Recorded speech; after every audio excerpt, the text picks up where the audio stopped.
In Madrid, nurses protested today outside the hospital where a nurse's assistant is being treated for Ebola.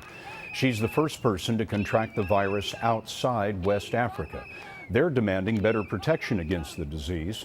Nurses and first responders in the U.S. are concerned as well, and here's John Blackstone. For healthcare workers, the Ebola virus presents a deadly threat, beginning with first responders. Crystal Wilfong is an emergency medical technician in North Carolina. We never know what we're walking into on an emergency, especially when someone invites us into their home who exhibits these symptoms. The Centers for Disease Control has issued a detailed checklist to hospitals specifying how to respond to potential Ebola carriers. We are the nurses! But in Las Vegas, nurses marched, demonstrating their concern the measures aren't being put into effect quickly enough. And across the country, of more than 1,600 nurses who responded to an online survey by National Nurses United, 77% say their hospital has not communicated to them any policy regarding potential admission of patients infected by Ebola.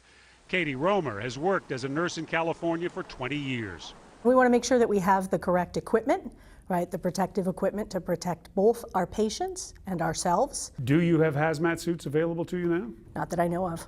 While healthcare workers in Africa have been seen in full hazmat gear, the CDC's guidance calls for only the use of face masks, gloves, and fluid-resistant gowns. At San Francisco General Hospital, Ebola kits for workers are ready to go. Dr. Lisa Winston is an infectious disease specialist. We feel like we do have the supplies and the training to be able to protect our healthcare workers here. New protocols have been issued for 911 dispatchers to try to identify potential Ebola cases even before an ambulance arrives at a place like San Francisco General. For healthcare workers, Scott, even the smallest mistake with an Ebola patient could be deadly. But there has been no transmission in the United States. John, thank you very much.